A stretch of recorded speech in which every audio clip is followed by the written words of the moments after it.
This class is getting ready to have their photograph taken for the high school yearbook. Nothing unusual about them. They're much like you, like any group of boys and girls 13 to 15 years old.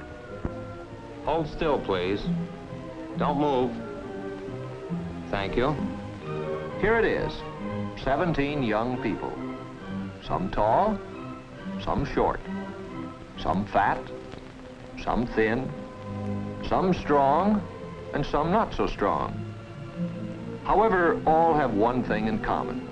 They all are adolescents.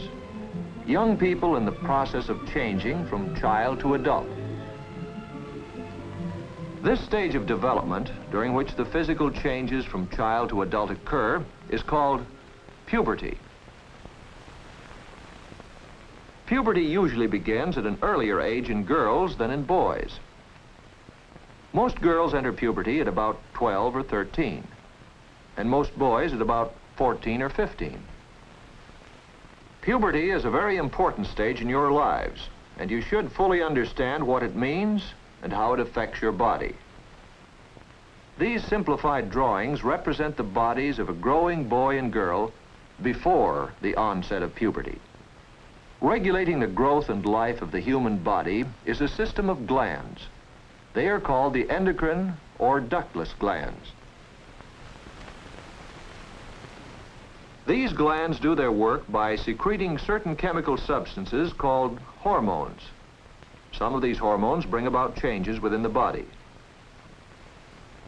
During puberty, they are also responsible for the changes which finally turn a boy into a man and a girl into a woman. These glands are the pituitary gland,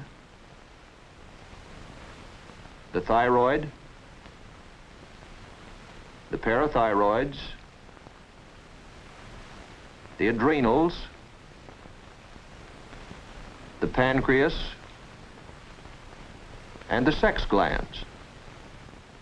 The glands thought to be most important in the development of the human body during puberty are the pituitary gland and the sex glands.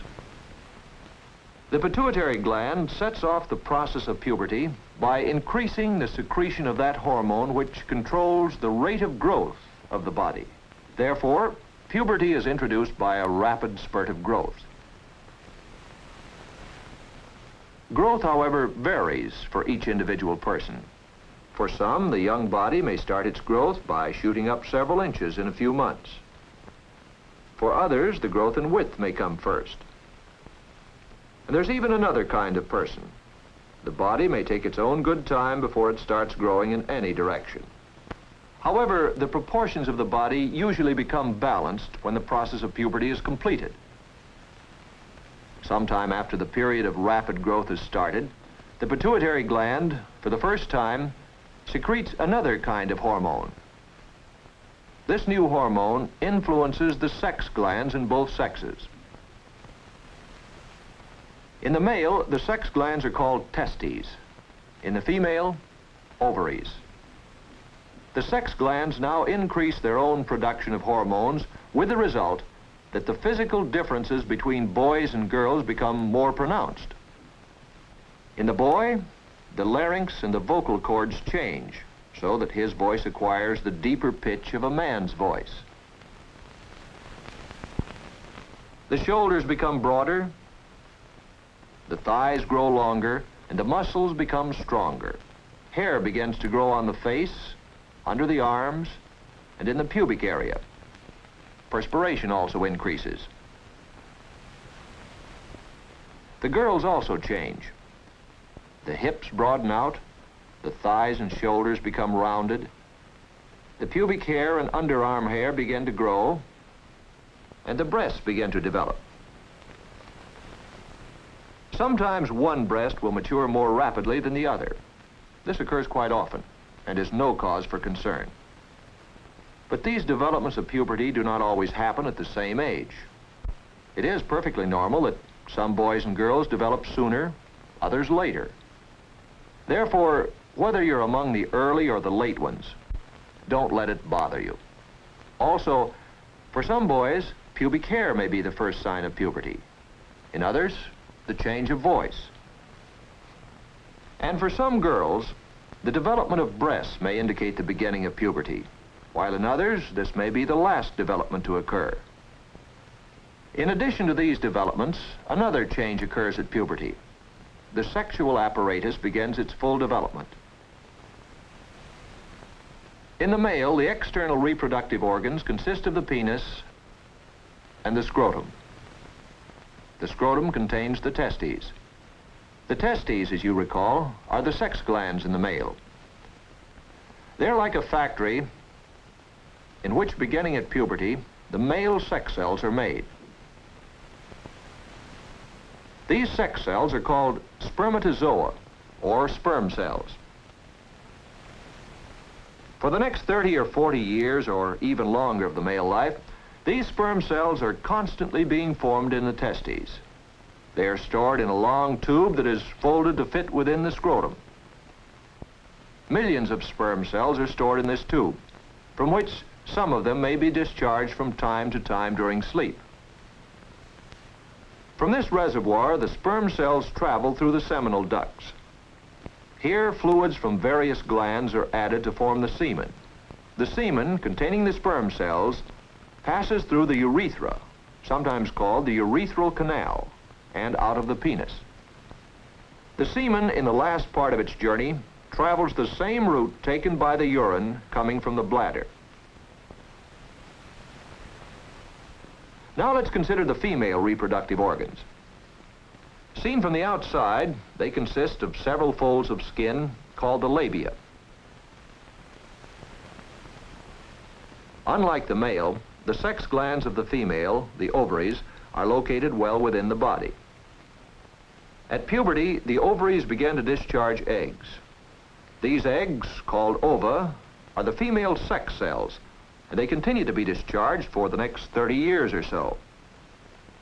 Many eggs grow in the ovaries, but usually only one matures about every 28 days. When an egg matures, it breaks through the wall of the ovary and enters this tube, the fallopian tube. This breaking through of the egg is called ovulation.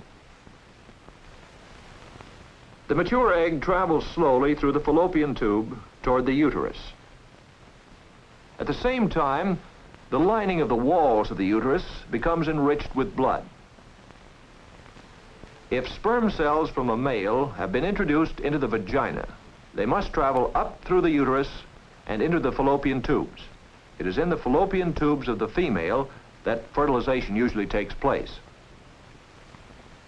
Fertilization is the process whereby a single male sperm combines with a female egg to produce a new human life.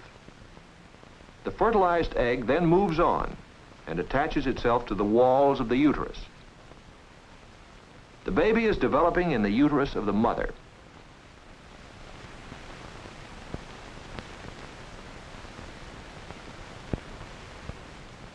Food from the blood in the wall lining of the uterus feeds the growing baby until it is fully developed within the mother. There is no direct connection between the blood of the mother and the blood of the baby. The time during which this development occurs lasts 9 months and is called pregnancy. After this, the baby is born. If fertilization of the egg does not occur, the egg dissolves or disappears. When this happens, the blood in the wall lining of the uterus is not needed and is discharged from the body. This is called menstruation. It happens every time an unfertilized egg dissolves away. That is, about every 28 days. So we have seen that during adolescence, our bodies undergo some intricate and wonderful changes. As a result of these changes, boys and girls become men and women, bigger, stronger, and capable of having children of their own.